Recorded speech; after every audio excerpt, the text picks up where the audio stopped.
Shomai Kolkata channel doesn't contain any violent, illegal or harmful content.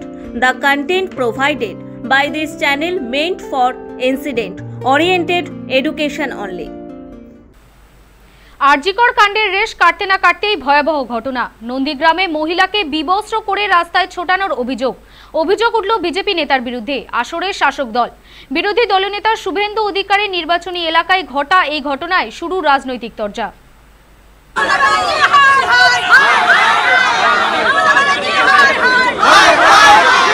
RG Kar হত্যাকাণ্ডের জেরে সরব বিরোধীরা পথে নেমেছে বিজেপি। দফায় দফায় প্রতিবাদ, দোষীদের শাস্তির দাবিতে প্রতিবাদ মিছিল অবস্থান, ধর্নায় সামিল বঙ্গ বিজেপি। একজন মহিলা মুখ্যমন্ত্রী রাজ্যে নারীর এই নৃশংস হত্যার প্রতিবাদ জানিয়েছেন বিজেপি নেতৃত্ব।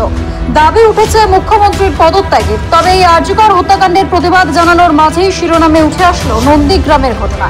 এক মহিলাকে বিবস্ত্র করে বেধড়ক পেটানোর অভিযোগ উঠল বিজেপির বিরুদ্ধে। মহিলাকে নগ্ন করে মারধর এবং দৌড় করানোর অভিযোগ বিজেপির বিরুদ্ধে। নন্দীগ্রাম ১ নম্বর ব্লকের গোকুলনগরে বাড়ি ওই মহিলার। তার স্বামী চেন্নাইয়ে কাজ করেন।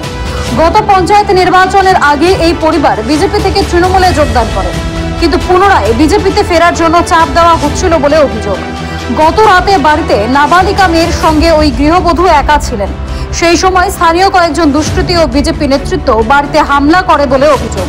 বাড়িতে ভাঙচুর চালানো হয়, ওই মহিলাকে বিবস্ত্র করে মারধর করে এবং দৌড় করানো হয়েছে বলে অভিযোগ। ভাইরাল হয়েছে সেই ভিডিও, যদিও সেই ভিডিওর সত্যতা যাচাই করেনি সময় কলকাতা। খবর পেয়ে চেন্নাই থেকে বাড়ি ফেরেন মহিলার স্বামী। সমগ্র ঘটনায় তিনি লিখিতভাবে থানায় অভিযোগ দায়ের করেছেন। সেই অভিযোগের ভিত্তিতে স্থানীয় বিজেপির বুথ সভাপতি তাপস দাসকে গ্রেফতার করেছে নন্দীগ্রাম থানার পুলিশ। এখন হাসপাতালে চিকিৎসাধীন রয়েছেন ওই মহিলা। তার শরীরে বিভিন্ন জায়গায় কালশিটে দাগ পড়ে গিয়েছে। রাত্রে হিংসাজনকভাবে 8:30 নাগাদ আমার বাড়িতে অতর্কিত হামলা চালিয়ে আমার স্ত্রীকে প্রথমে মারধর করার পরে তাকে নগ্ন অবস্থায় এই আমার বাড়িতে এসছেন। আমার এই বাড়ির সামনে দিয়ে এই রাস্তা থেকে আমার যে মেন আসামি, যার কথাতে এই সব হয়েছে, ওরা বিজেপি করে, আমি এখন টিএমসি পার্টি করি।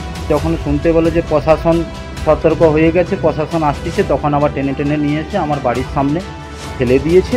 এবার আমি একসময় বিজেপি পার্টির হয়ে সক্রিয়, এই এলাকায় বিজেপি পার্টির কেউ ছিল না, আমি এখানে সক্রিয় রাজনীতিটা করছিলাম। তারপরে বিজেপি পার্টির কুব্যবহার দেখে আর যারা পার্টি তৈরি করবে তাদের সম্মান নেই, আমি ভালো মনে করেছি টিএমসি পার্টিতে যোগদান করেছি। তো এখন আমি সক্রিয়ভাবে রাজনীতি কতটা নাও করলে আমি একজন দলের কর্মী, টিএমসি দলের। কারণ আমি বাইরে থাকলেও যখন বাড়ি আসি দলের সঙ্গে যোগাযোগ রাখি। হ্যাঁ, নিশ্চয়ই আমাকে তারা জবরদস্তি করেছে।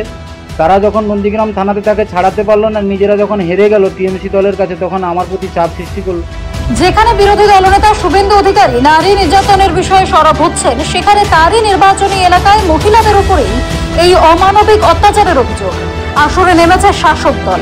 তৃণমূল নেতা কুণাল ঘোষ ঘটনাটির ভিডিও এক্স হ্যান্ডেলে পোস্ট করে অভিযোগ করেন, তৃণমূল করার জন্য নির্যাতিতা মহিলাকে নগ্ন করে 300 মিটার ছোটানো হয়। সেই সঙ্গে তার আরও অভিযোগ, এই মহিলার উপর হামলায় 20 থেকে 30 জন যুক্ত ছিলেন। এদিকে নন্দীগ্রামের বিধায়ক শুভেন্দু অধিকারীকে তীব্র কটাক্ষে বিঁধলেন তৃণমূল নেতা শেখ সুফিয়ানের। বিরোধী দলনেতা বিজেপির স্তম্ভ, ওর মুখে লজ্জাও লাগে না। ওর বিধানসভা এলাকাতে বিজেপির লোকেরা একটা গরিব মহিলা, তার ন্যায্য অধিকার নিয়ে সে প্রতিবাদ করছিল, তার অপরাধ, তার নিজের জায়গাটাকে সে নিজের দখলে রাখছিল। তার পুরুষ মানুষ কেউ ছিল না, তাকে বিভৎস করে যেখানে মারধর করেছে হসপিটালে এবং তাকে বিভৎস করে উলঙ্গ করে তাকে শ্লীলতাহানি করেছে, টাইপ অফ ধর্ষণ করেছে এবং ধর্ষণও করেছে। স্বাভাবিকভাবে বিজেপির চরিত্র সবাই জানে, আর নতুন করে বলার কিছু নেই। তবে বিরোধী দলনেতার নিজের এলাকার নিজের লোকেরা এই বিভৎস করেছে। অতএব ওই দোকান কাটা লোক তো বিরোধী দলনেতা, ওর নাক কান কিচ্ছু নেই। ও রাজপথের মাঝখান দিয়ে চলে, মুখে বড় বড় কথা বলে, আর নিজের লোকেরা আর নিজেরা এইসব অপকর্ম করে। বারবার বিরোধী দলনেতা যেখানে থাকবে সে করবে, তো ওইসব প্ল্যান মাস্টার।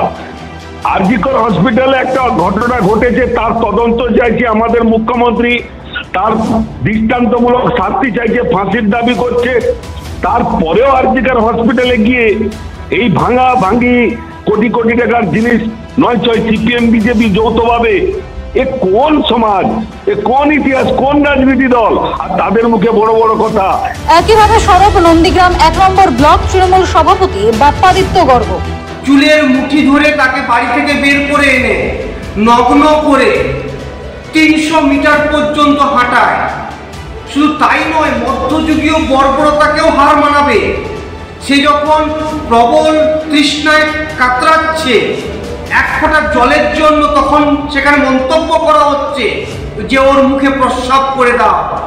আজকে নারী সুরক্ষার নাম করে বিরোধী দলনেতা যেভাবে সারা বাংলাকে অশান্ত করার চেষ্টা করছে, বাজার গরম করছে, আর তারই নির্বাচনী ক্ষেত্র, তারই বিধানসভা নন্দীগ্রামের গোকুলনগরে মাম্পি দাস নামক এক গৃহবধূর উপরে অমানবিক অত্যাচার হলো। তার শরীরের এমন কোনো অঙ্গ নেই যা ওই দানবদের দ্বারা ক্ষতবিক্ষত হয়নি। তীব্র নিন্দা জানাচ্ছি, ধিক্কার জানাচ্ছি বিজেপিকে। যদিও দায়িত্ব নিয়ে এই বিষয়টিকে পারিবারিক অশান্তি হিসেবে দেগে দিতে চেয়েছেন জেলা বিজেপি নেতৃত্ব। অভিযোগ, তৃণমূল রাজনৈতিক রং চড়াচ্ছে। দেখুন, বিষয়টা সম্পূর্ণ পারিবারিক বিষয়। এই বিষয়ে এখানে রাজনৈতিক কোনো যোগসাজশ নেই। এখানে অলরেডি ওনার অভিযোগের ভিত্তিতে পুলিশ তার আইন মাফিক একজনকে অ্যারেস্টও করেছে। এটা তাদের পারিবারিক বিষয় আছে। সেখানে গোকুলনগরের অঞ্চলে তৃণমূলের কোনো অস্তিত্ব নেই। এখানে শুধুমাত্র বিজেপিকে বদনাম করানোর জন্য একটা পারিবারিক বিবাদকে কেন্দ্র করে রাজনৈতিকভাবে রং চড়ানো হচ্ছে। এটা সম্পূর্ণ উদ্দেশ্য প্রণোদিতভাবেই করা হচ্ছে। গোকুলনগর গ্রাম পঞ্চায়েতে সেখানে বিজেপি সমস্ত যারা যাদের বিরুদ্ধে অভিযোগ তারা বিজেপি, যারা অভিযোগ করছে তারাও বিজেপি, কিন্তু এখানে একটা রাজনৈতিক রং চড়িয়ে দেওয়া হচ্ছে। শুধু এ রাজ্যেই নয়, আরজি করে তরুণী চিকিৎসকের উপর নারকীয় অত্যাচার এবং নৃশংস হত্যাকাণ্ডের প্রতিবাদ চলাকালীনই গত কয়েকদিনে বিহার, উত্তরপ্রদেশ, মধ্যপ্রদেশ এবং উত্তরাখণ্ড সহ একাধিক রাজ্যে ধর্ষণ, গণধর্ষণের ঘটনা শিরোনামে উঠে এসেছে। বিজেপি শাসিত এই রাজ্যগুলিতেও মহিলাদের উপর অমানবিক অত্যাচারের ঘটনা নিয়ে বারবার সরব হয়েছে বাংলার শাসক দল তৃণমূল কংগ্রেস। এসবের মাঝে এবার বাংলাতেই বিরোধী দলনেতা শুভেন্দু অধিকারীর নির্বাচনী এলাকায় মহিলার উপর এই পাশবিক অত্যাচারের অভিযোগ প্রকাশ্যে এসেছে। শুরু হয়েছে রাজনৈতিক চর্চা। পূর্ব মেদিনীপুর থেকে অনিমেষ প্রামাণিকের রিপোর্ট, সময় কলকাতা।